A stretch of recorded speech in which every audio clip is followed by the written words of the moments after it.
to roll call. So in looking at the Northeast corridor,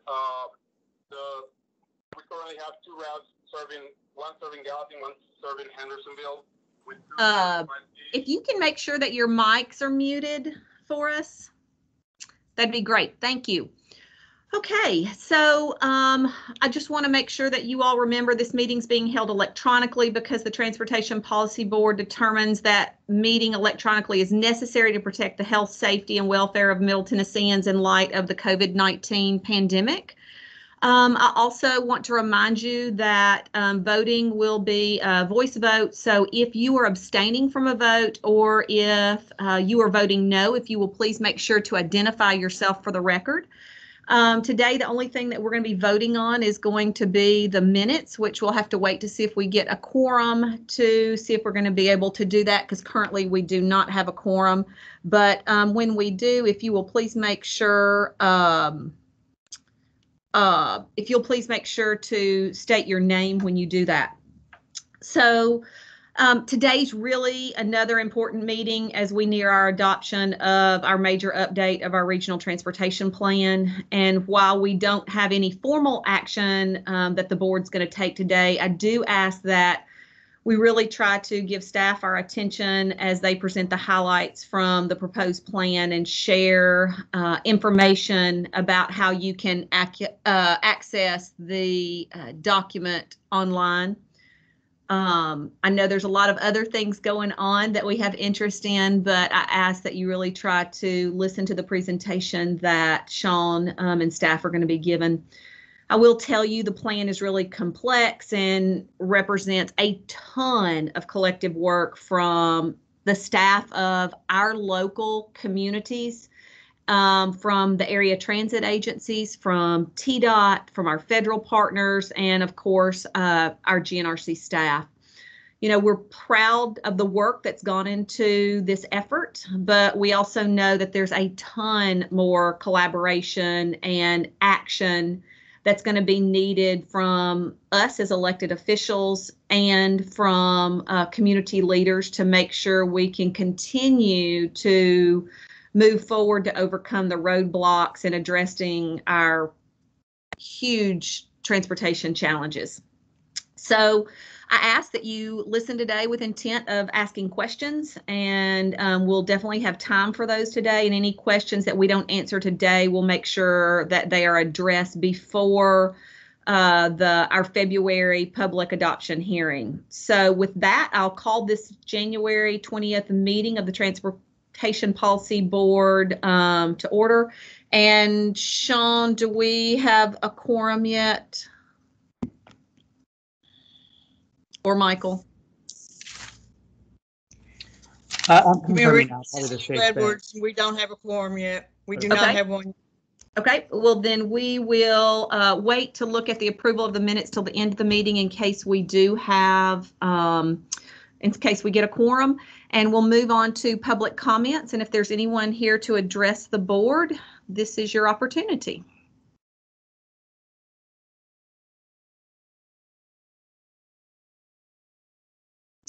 Okay, hearing no one, we will move on to item 3, which is our action items, and there are no proposed action items for our meeting today. So we're going to move into our informal items, which are really important today. And the first one is the presentation of the draft 2045 Regional Transportation Plan. And Sean, I think you are going to give us an overview. Thank you, Mayor Reed. Good morning, everyone. Thank you for joining us today. I'm going to present the draft 2045 Regional Transportation Plan, and I'll start by just noting that the draft plan is out for public review and comment. It's a 30-day public review and comment period as required by our public participation plan. The public notice has gone out to the 3 newspapers that you see listed on this screen. And I'll take you through where you can find access to our draft plan on our website. And so if you go to gnrc.org and you go to the browse by topic, and then underneath transportation and mobility, you'll see regional transportation plan. You can click on that and then gain access to the draft plan, including all of the documents. You can also go directly to this link, gnrc.org/draft RTP. And so some of the things that you'll find once you go to that page is a copy of the current transportation plan adopted in 2016. You'll also find an interactive map of the proposed projects in this draft RTP, as well as all of the supporting chapters and technical appendices for this plan. And in those appendix documents, specifically Appendix A, you'll see the complete list of the draft candidate projects, illustrative priorities, as well as the cost feasible projects that are included in this draft plan. One of the resources or tools that we developed recently with this draft plan is a interactive project map application, and this is a convenient way to view the projects that are included in the draft plan. You can view the project locations and the associated project details, the description, the cost, the time horizon that the project is funded in. And this application has a couple of tabs across the top that you can view the projects by type, by applicant, by horizon year. And then in addition to that, you can pull up select layers that get at some of the existing conditions and trends that we've presented on, such as congested areas or high crash locations, and compare the projects in relationship to those data layers. And so encourage you to check that out. The short link to that is gnrc.org/maps/2045 RTP.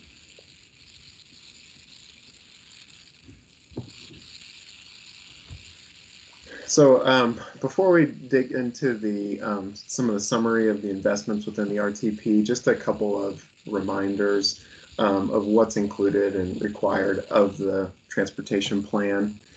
So as we've mentioned in the past, the plan is required by federal law for every U.S. metropolitan area with a population of 50,000 people or more.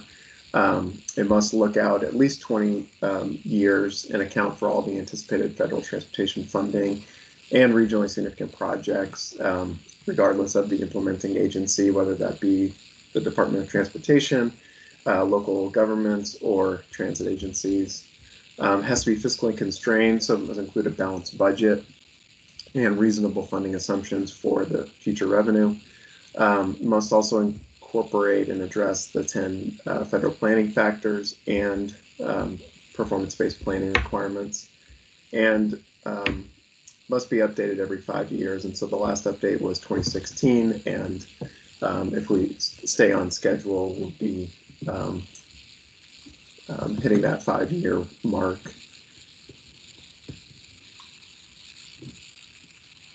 Next, some of the financial planning assumptions. The revenue projections that we've worked off of are based on our grant apportionments for federal fiscal year 2019, and moving forward, we assumed a 2% growth rate annually through 2045, and so the region receives approximately $260 million per year in federal funds, and over the life of the plan, we project that out to approximately $8.5 billion in federal funds, and if you include the match on those federal funds, it's approximately $10.5 billion over the life of the plan. Present day project cost estimates have been inflated by 4% a year as our to factor in for a year of expenditure. And then for the capital improvements, including the Improve Act projects, we are assuming funding of 80% federal, 20% non-federal share, and that would be covered by state and local funding sources. Just a quick recap of the timeline of this RTP schedule. If you recall, back in October 2019, we had a kickoff event at the Frisk Center where we also announced the call for projects. And then as we got into 2020, we had a number of presentations starting in February, we focused on some of the financial planning assumptions and the different sources of revenue we could expect over the life of the plan. Through the summer, we focused on a lot of the existing conditions and trends for safety, congestion, growth and development. And then as we got into the fall, really transitioned into taking the candidates and evaluating those projects, scoring those projects, and starting to prioritize them for the draft plan. You all endorsed that draft plan for state and federal compliance review in October, which we've gone through that compliance review, and today we are presenting a draft plan that addresses some of those comments from the compliance review, and also reflects what will be out for public review and comment over the next month before we are scheduled for adoption in February of 2021. One other reminder that we want to mention is, as a result of the pandemic, there were a number of changes that were necessary. When we initially set out to do the plan, we had a Solve This Together initiative that focused on addressing a lot of the region's mobility issues and set out to achieve some grand projects with potential expanding some of the revenue sources available to us. But as we've gone through the pandemic, some of these assumptions have changed, and we've scaled back to a more constrained vision for this plan. And I think we just want to note that the commitment is still there to return to the Solve This Together initiative as the appropriate time comes to relaunch that effort.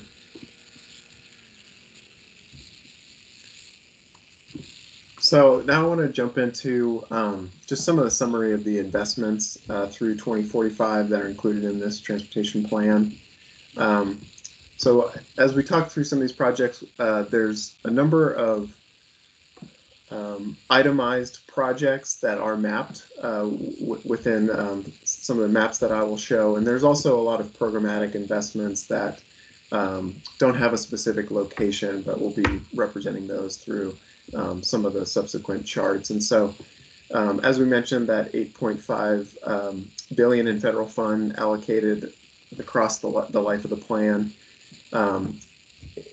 This map reflects the share of those projects that have been itemized, and so it's a smaller share of that overall investment. About 122 projects are represented on that itemized list, accounting for about $4.8 billion in federal funds.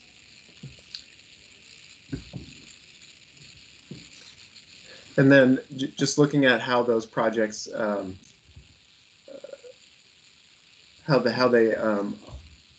they overlap with some of the transportation needs that we've identified. So nearly all of those projects are located in what we've identified as the top 25 high crash areas, and that's defined by the crash severity or crash frequency over the past 5 years. So it's nearly all of the projects included in the RIO's transportation plan are located in that top 25% high crash area.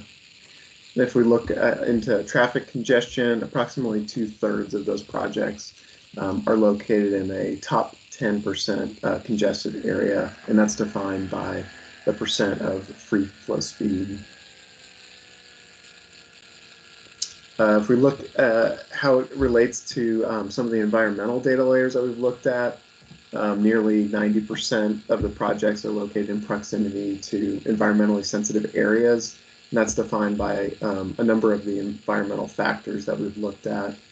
And I'll note with this that there is, it's been part of our ongoing consideration through the staff evaluation analysis to determine what the impact of the investments would be on the environment. And so there's ongoing opportunities to mitigate those impacts through the project development process. Similarly, for vulnerable populations, approximately 1/3 of the projects are located in proximity to what we've identified as highly vulnerable areas. These are areas with 6 degrees of vulnerability based on the population groups that we've identified. And also through the staff evaluation and analysis, we determined what the impact of some of those investments would be on the populations that live within these areas, and continue to identify opportunities to improve access, safety, and mobility through those projects for those populations. So if we look at these investments by project set, it kind of like category or grouping of projects. Of that 8.5 billion in federal funds, starting approximately 1/3 of those are programmatic investments. As we've talked about, these includes a lot of the Tdot maintenance buckets or transit formula funds for WeGo and other transit agencies within the region. And then also buckets for CMAQ and Active Transportation Program, which are part of subsequent call for projects. After that programmatic, the rest of what you see on the pie chart is part of those itemized projects that we've identified on the maps. And you'll see that a significant share of that is going towards Improve Act projects submitted by Tdot. And there's also another 9% identified for these regional priorities that we've identified, such as the major corridors, downtown interstate loop. And so there's really not a lot left over for these locally submitted projects, which accounts for the remaining 8%. And if we look at the funding, a similar look at that funding by prior commitment, this pie chart doesn't include the programmatic investments from the previous slide, but you'll see that a significant share of the projects are already in our short-term capital program, the TIP. And so you'll see that the dark red bar here and then the dark blue bar here, between the Tdot projects that are already programmed in the TIP and the locally submitted projects already in the TIP, those projects account for 50% of the investments made over the life of this plan.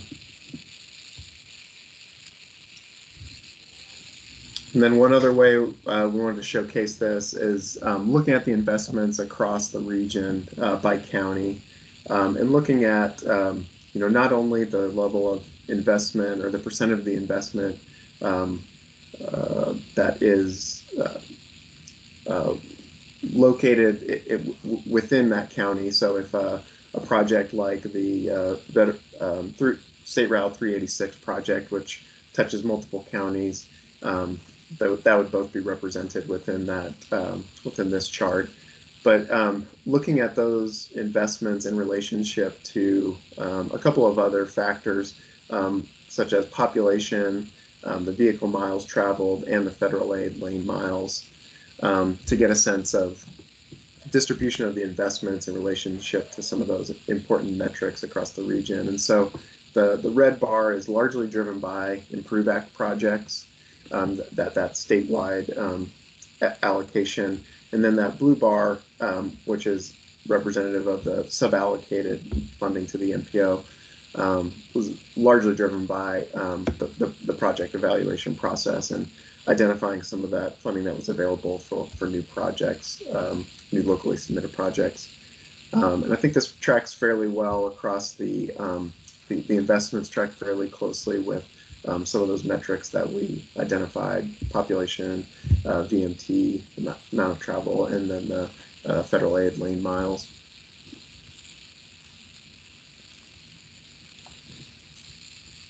So the next thing I want to note is just some key takeaways in looking through the plan. So the region's plan is very dependent on federal grant programs. And I think we touched on this back in February when we looked at some of the peer regions in comparison and kind of the amount of supplemental state or local funding that they were bringing to their regional transportation plans. And we noticed that our region was largely dependent on the federal, and we weren't bringing a significant share of additional local or state revenue to the plan. Another thing to mention is that the buying power in the plan continues to dwindle. Cost increases are one contributing factor. Also, the inflationary pressures, both factoring in for year of expenditure, as well as just the increase in project costs as a result of construction or right-of-way operations and maintenance. Another thing to mention is that we're still trying to get a handle on the revenue that will be available through the Improve Act coming into our region over the next 25 years. Most of this plan is committed to Improve Act projects, as you've seen in those pie charts, and a significant share of local projects as well that are currently programmed within the TIP. So a lot of those prior commitments are really driving the investments over the long term. And then as a region, sorry about that, as a region, we'll continue to work with the state to identify options for bringing additional funding to move a lot of these major investments in our region forward over the long term, and as traffic rebounds, as we reach a new normal. Just a couple of the examples of how we've seen some of those project costs increases and changes over time. Here's eight projects that, in comparing back to the 2040 RTP 5 years ago with this 2045 RTP, there's been a significant change in the estimated cost to complete those projects. And so these 8 projects have increased by $325 million from 420 in the 2040 RTP to 745 million as part of this 2045 RTP effort. And so that's one of the challenges that we've dealt with as part of this RTP, and kind of a common theme as projects increase, tend to increase over time.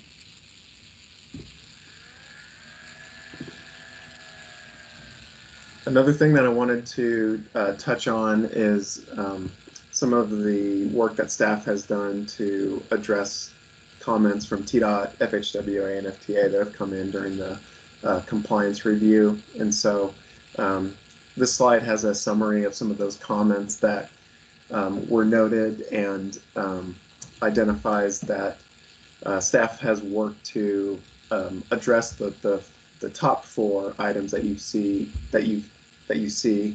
as part of this draft RTP, incorporating more discussion of federal performance measure targets, including comparison of projects within the RTP in relationship to some of the environmental layers like the conservation, natural, and historic assets. We've added additional discussion of security within the document, and also ensured that this plan is fiscally constrained. The one outstanding item that we will accomplish and achieve over the next month is the public review and comment period. And the schedule for that is we released the draft on Friday, and we are allowing that 30-day window through the February 17th date, where we are scheduled to have official public hearing at the next month's TPB meeting, as well as through this schedule have an opportunity to host a virtual public workshop where staff will present the draft plan and be available to answer any questions that stakeholders or members of the public have. And we're tentatively scheduled to host that the week of February 8th, but we will definitely submit any information on that as soon as it's solidified. So I think that's all the slides I have, but I just wanted to note that this upcoming February 17th meeting is an important one, and we want to make sure that we have a quorum so that we can adopt the regional transportation plan. So if you are unable to attend, please make sure that you have a proxy available to attend in your place. But with that, I can take any questions.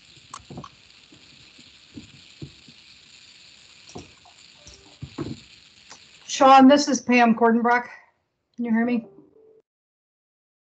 Yes, hi, Pam. Hi, good morning. I guess I had a couple of questions.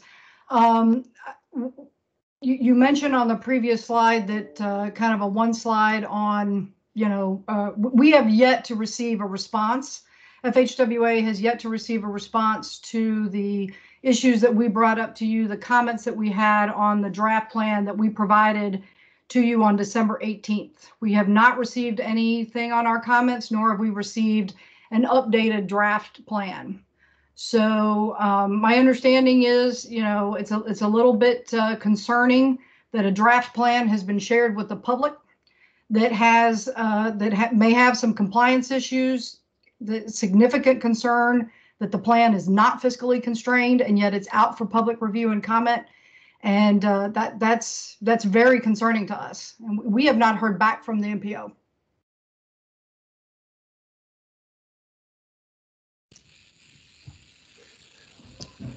We can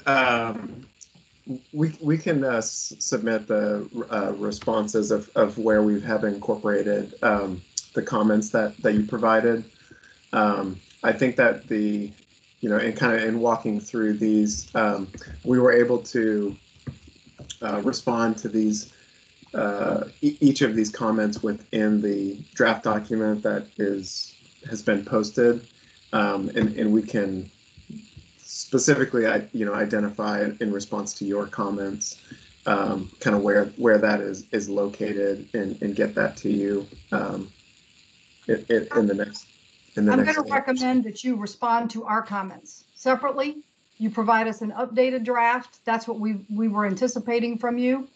And can you please respond to the fact that the draft plan that is out for public comment is not fiscally constrained, which is a federal requirement?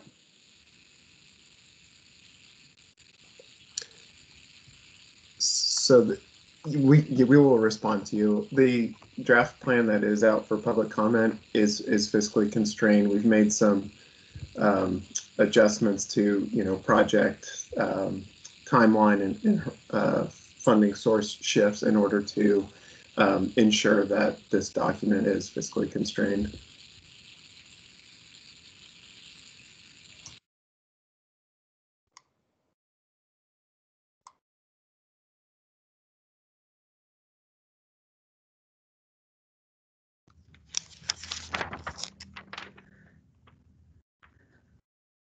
Other questions or comments for Sean? Yeah, if I could, Mayor Reed, Ken Moore here. First of all, thanks for your leadership in this 2045 plan, and also staff and the challenges that we've experienced because of the pandemic. I've gone through the plan. It's certainly, we had hoped for a greater plan than this, but because of meeting constraints and everything, we know we haven't. My question has to do with the 5 projects that Sean showed up there, where there was significant cost increases on those projects. And if I recall, maybe there was something that he said that they account for a 4% increase in cost per year. And I was just kind of curious how that relates to those 5 projects. Was it greater than the 4%, or did I misunderstand?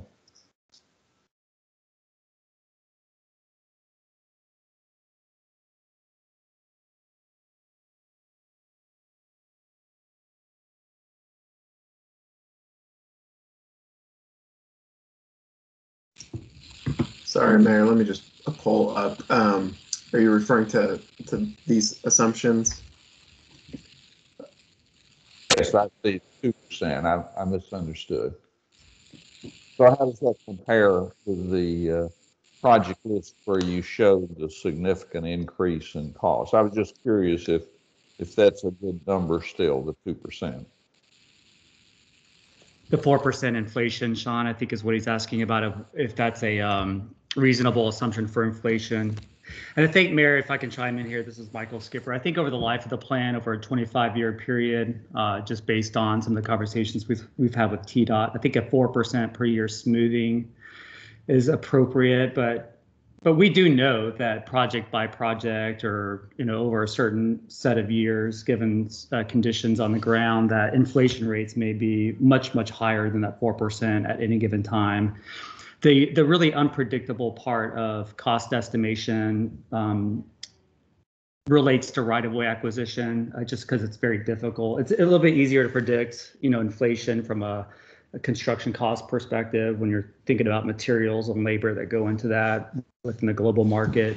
The right-of-way acquisition, though, in a fast-growing region with increasing property values, that's really a highly vulnerable area for us when it comes to allocating, a sufficient amount of funding. So I think that some of the recent spikes and cost increases that Sean showed on those examples are particularly problematic from a right-of-way acquisition standpoint. So hopefully that answers your question. I think we feel good about 4% per year over the life of the plan, but we shouldn't be shocked or surprised by, inflation rates much higher than that within shorter periods of time along the way.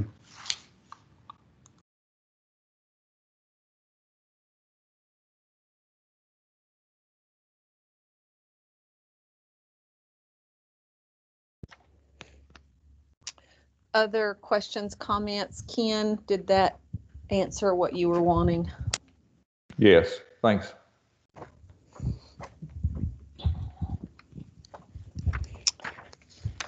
Any other questions or comments for Sean or Michael?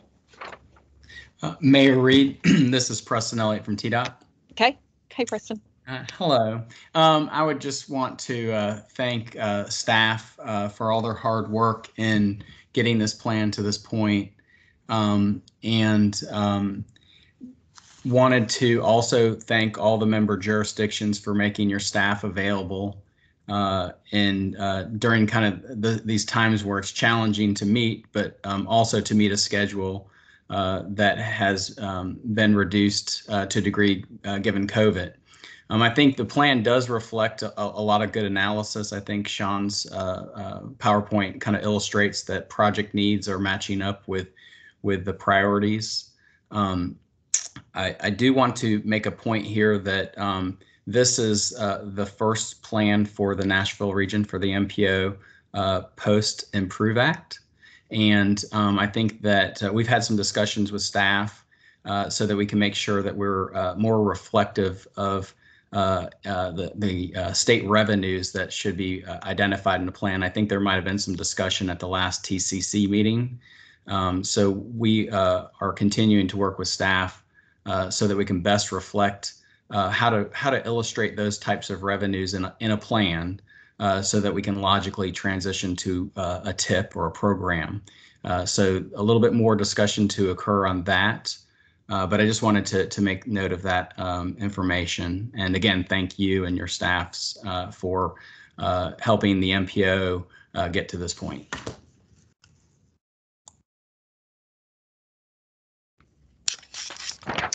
Preston, I really appreciate that. I know there's been a lot of discussion with staff and all, and I agree there needs to be continued discussion as we move forward about projects and where they stand. So we appreciate the work that you all have put in as well. So anything else?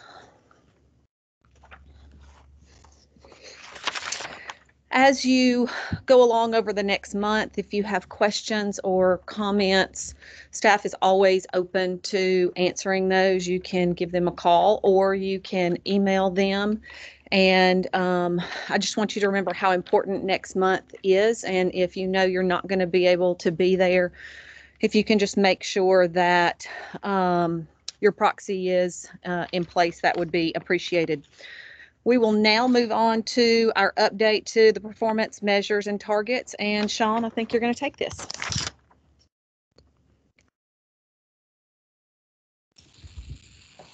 Thank you, Mayor Reed. So I'm going to give we touched base briefly on the performance measures and some of the updates to those performance measure targets at last month's meeting, and we want to give an update today in preparation for next month's meeting, where we're scheduled to adopt updates to those performance measure targets. As you recall, as part of our requirements is for state DOTs and MPOs required to set performance measure targets for a couple of different goal categories: safety, infrastructure condition, system preservation, and transit asset management measures. You're probably most familiar with the safety performance measure targets, which we update on an annual cycle. And it includes the 5 measures you see here: number of fatalities, the fatality rate, the number of serious injuries, the serious injury rate, and then the number of non-motorized fatalities and serious injuries. We also have, on a less frequent cycle, a 2-year cycle, is performance measure targets for infrastructure condition that get at the pavement condition on the interstate and non-interstate NHS system, as well as the bridge condition on the NHS system. For system preservation, we have a number of measures related to travel time reliability, both on the interstate and non-interstate NHS system, as well as specifically for trucks on the interstate. And so today we want to just recap, kind of pick up where we left off on the safety performance measure target discussion, and then give a quick update on the infrastructure condition and system performance measure targets. And so back in August or September, I believe, we had some initial discussions on setting a regional target for the number of fatalities, and we proposed a number of scenarios for a regional target that we could focus on, and there was consensus around a 1% annual reduction in fatalities, compounding annually out to 2045. And so we wanted to pick up where we left off on that, and apply that target setting approach for the serious injuries, as well as non-motorized fatalities and serious injuries as well. And so I'm going to turn it over to Ashley Reeves on our staff, who's going to walk you through some of the work that she has utilized from this work that we did with fatalities, and applying that to serious injuries, as well as non-motorized fatalities and serious injuries. Ashley, are you ready? Yeah, thank you, Sean. So we have a graph similar to the one you saw for fatalities. In gray, we have the historic annual trend for serious injuries. And then in the dotted dash line, you can see we have preliminary numbers for 2020. I do want to make a note that when we start with the starting point for each of these scenarios, we use the 2015-2019 baseline. That is to help with a lot of the ups and downs and discrepancies with the historical data, and you can see the giant decrease due to the definition change in serious injury, so we want to try to account for that. So option 1 is similar to fatalities. If we keep the baseline, our target for 2045 will be 1,349.8, and if we adopt the similar method for fatalities and we take the 1% annual reduction, we have a target of 1,039 over the course of the plan by 2045. Next slide. Here's the chart showing in comparison the proposed target by the state versus the capping the injuries at the baseline or doing the 1% annual reduction. I just want to note again that the state adopts their target for the next year. We're looking to adopt our target out to 2045. And again, if we do the 1% annual reduction scenario, our target would be 1,039.4 with an average annual number of serious injuries at 1,181.9. Next slide. Here we have something very similar, but we're looking at number of non-motorized fatalities and serious injuries. You have the historic trend in gray with a slight uptick from 2019 to 2020. We use the 2015-2019 baseline of 178.6. And if we choose that scenario, then we leave the target at 178.6 by 2045.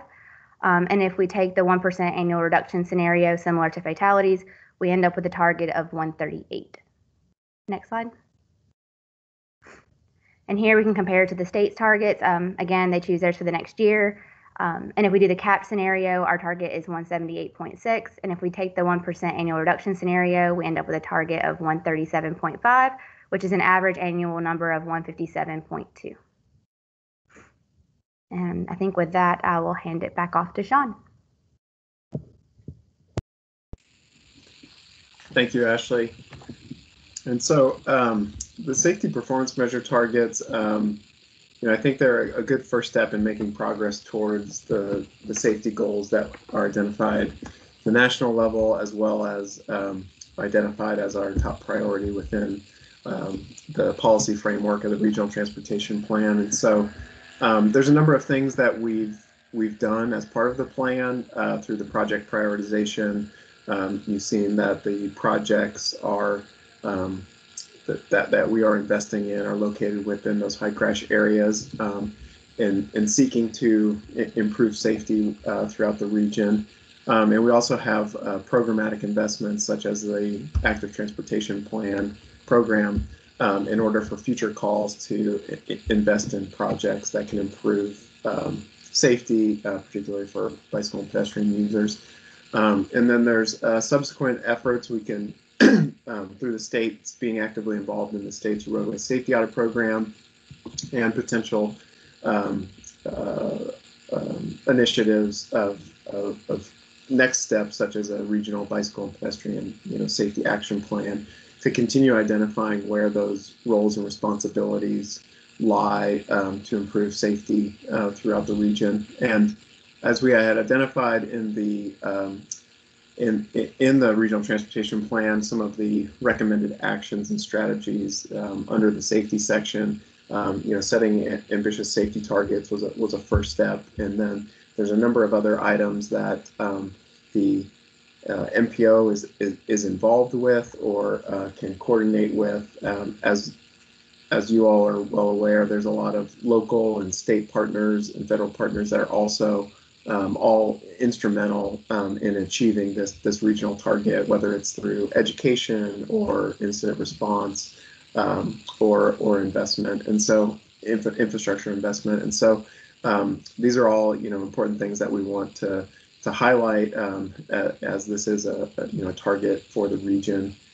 And so based on what Ashley's presented and what we've rehashed from previous discussions on the fatality performance measure target, our recommendation would be to for your endorsement of a 1% annual reduction in fatalities, as well as serious injuries and the non-motorized fatalities and serious injuries as a regional target, which we would bring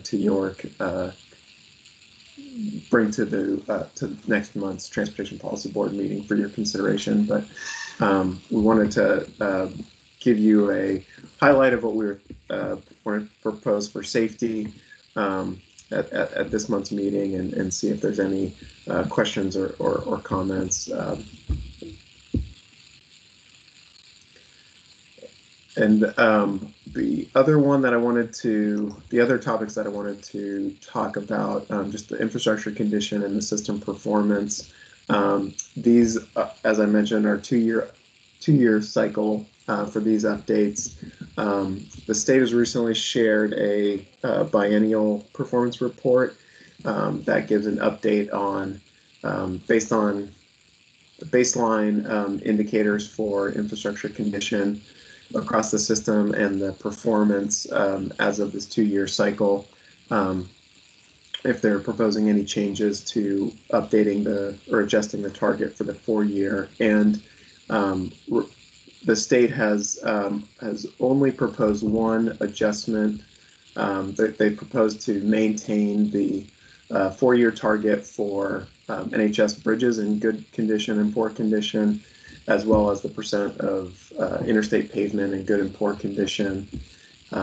Also maintaining the non-interstate NHS pavement in good condition, and then a adjustment to the target for the non-interstate NHS pavement in poor condition from 4% to 5%. And so based on these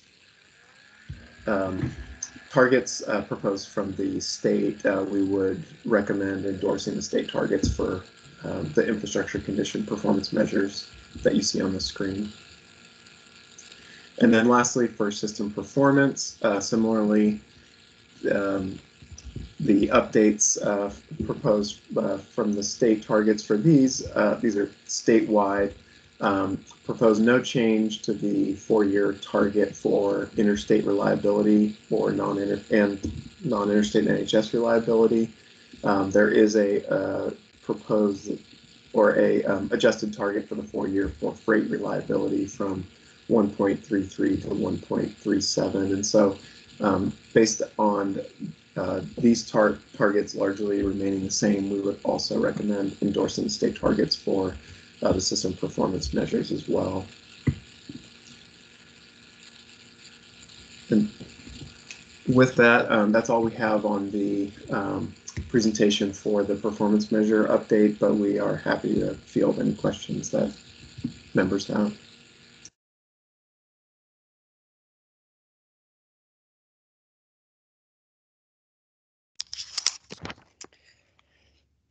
Hearing no questions for Sean or staff on this.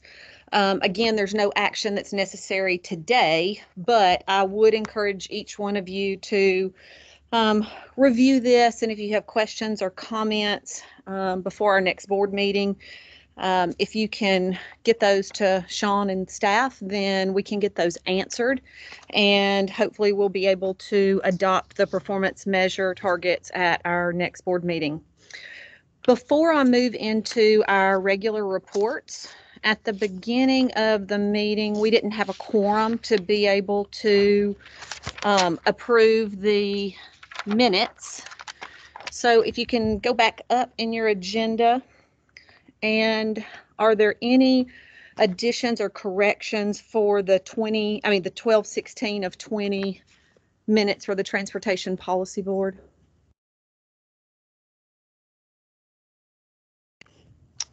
Hearing none, do I have a motion to approve the minutes? Move for approval, Billy Vogel.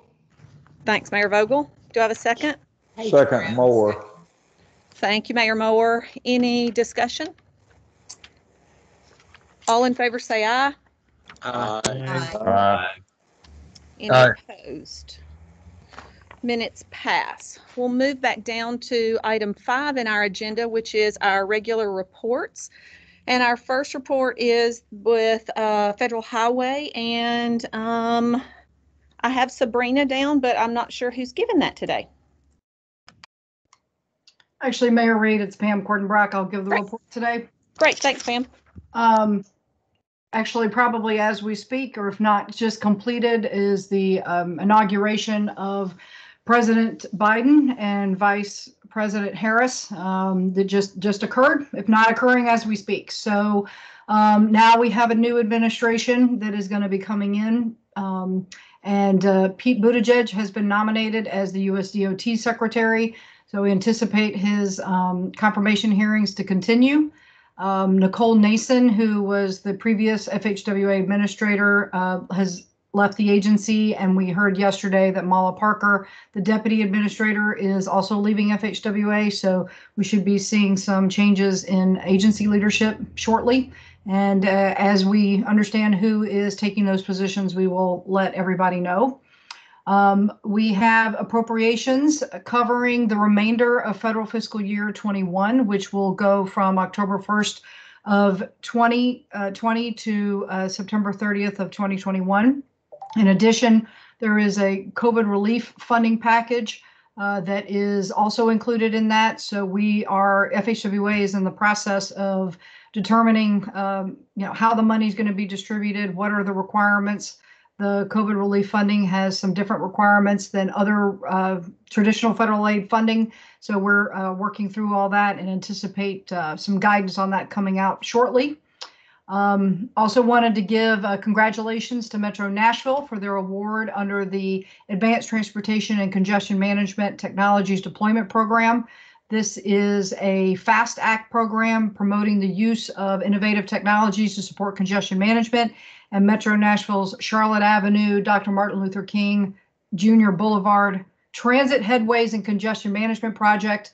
A very worthy awardee was selected for funding, and we look forward to working with Metro and their partners in project delivery.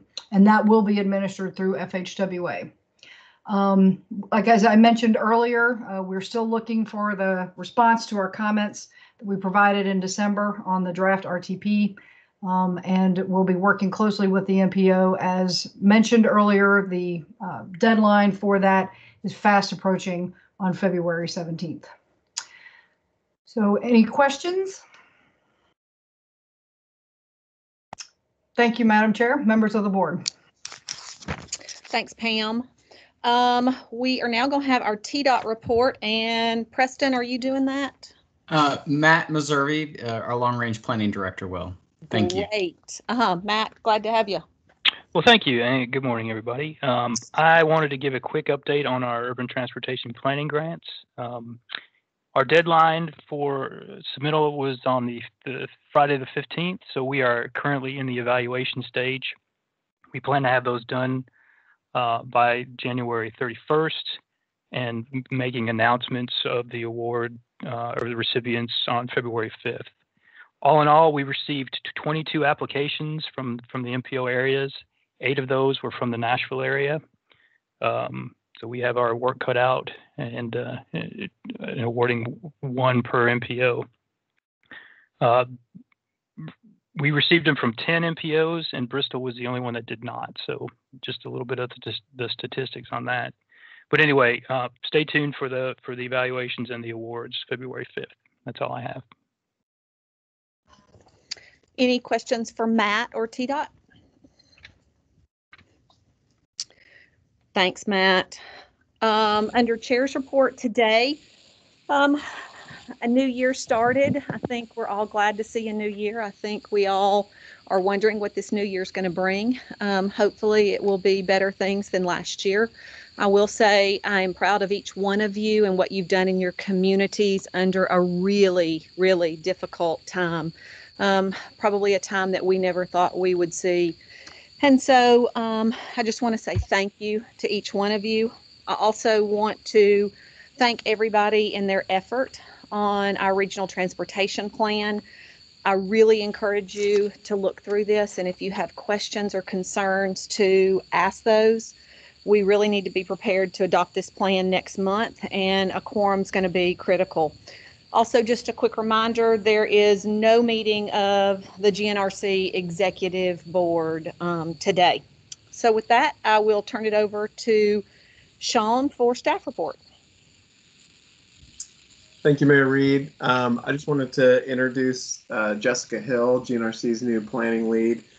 She's our Community and Regional Planning Director. Prior to joining GNRC, Jessica worked at the Central Lina Regional Council in Charlotte, North Carolina since 2013, and most recently serving there as the Assistant Director of Regional Planning. She brings a tremendous experience in land use and transportation planning, both leading strategic planning initiatives and local community technical assistance projects focused on these issues. So please welcome her to the Nashville region. You can reach her at the email address that's on the screen. And with that, I wanted to turn it over to Anna Emerson, and she'll provide a couple of updates for you. Thanks so much, Sean. I appreciate it. We just wanted to make everyone aware that the most recent Consolidated Appropriations Act did include $9.8 billion of pandemic-related relief funds nationally. And Tennessee's estimated allocation of that amount is $211 million. Our metropolitan areas with populations over 200,000 are going to receive an estimated $51.2 million. And then the Nashville area estimated suballocation is expected to be around $18.2 million. So this is going to be a new source of revenue that we're going to be able to add, at some point in the near future to the plan and the TIP. This money is going to be available at 100% federal share, so meaning, of course, that no local or state match is going to be required to use those dollars. And they're going to have a pretty quick expiration date attached to them, which will be September 30th, 2024. So we don't have a ton of information at this time, and we're seeking further clarification on the exact eligibility of this funding and any potential requirements as they pertain to its allocation among our members. And so we definitely plan to brief all of you on what we discover as soon as we feel good about our level of understanding as information is handed down to us from our partners at FHWA and Tdot.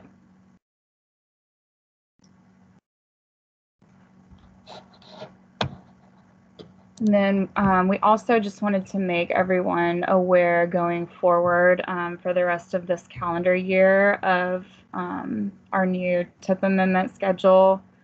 This will remain on a quarterly cycle schedule, as we're all familiar with. So we have cycle B coming up as our next cycle of amendments that we will adopt beginning in our meetings next month and adopting in March. You can find a copy of this schedule on the GNRC website at the link mentioned here on this slide. Or if anybody wants a copy of it, I'm certainly happy to email you that if you want to reach out to me. And thanks, Sean. I believe that's all I have.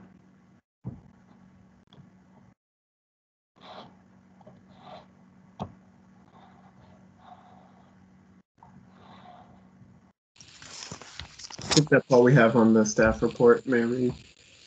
Great. Thanks, Sean. Jessica, welcome to the team. I think you will find it enjoyable and exciting. So we're glad to have you. Is there any other business to come before this board? Hearing none, then I want to remind you about our next meeting, February the 17th, and seeing no other business, then we are adjourned. Have a great rest of your day.